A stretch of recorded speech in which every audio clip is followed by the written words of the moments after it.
Yeah, so this week we are launching Symphony Agent, and what that does is it transforms the entire creative process for marketers, right? Because traditionally there used to be a lot of steps, especially if you produce short video content for TikTok. What is the latest trend? What are my consumers watching? What are they interested in? How can I jump on that trend as soon as possible?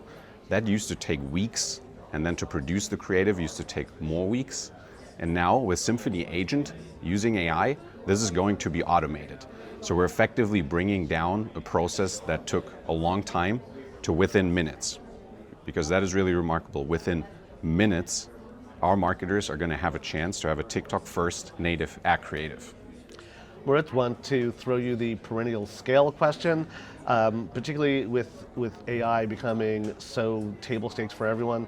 AI-generated creative at scale does have its trade-offs, though.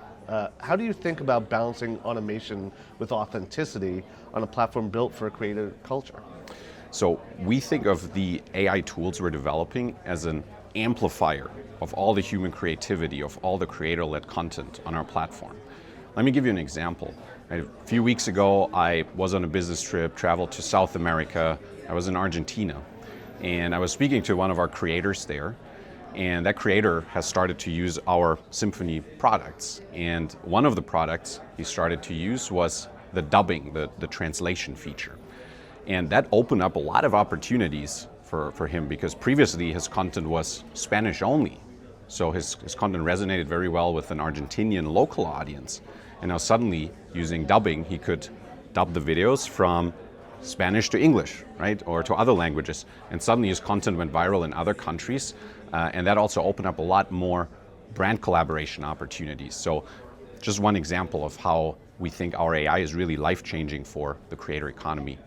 Well, creators are increasingly important to brand strategies across the board, from brands large to small. How is TikTok thinking about the intersection of creator tools and brand advertising?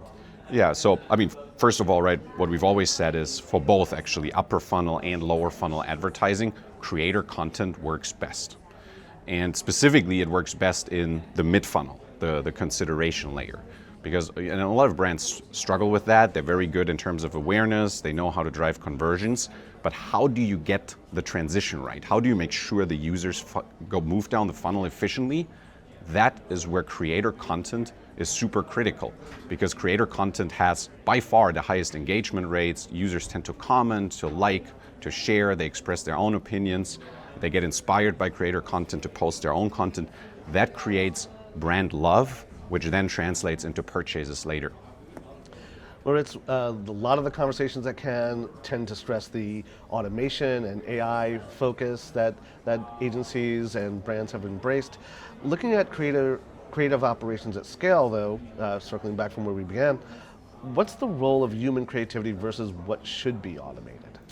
I think with all the AI that we bring, it just helps to scale processes. Right? So instead of focusing so much on repetitive tasks, humans can actually spend more time on what they do best, which is to think creatively, think of new ideas. Right? Because no matter how you produce the final ad creative, the original idea that makes the content unique, that makes the creator content unique, or that makes your own brand content unique, there's going to be humans that are still doing that, right? And that is going to be resonating with the consumers on our platform. So the authenticity is still going to be there, no matter whether an AI tool is used or not.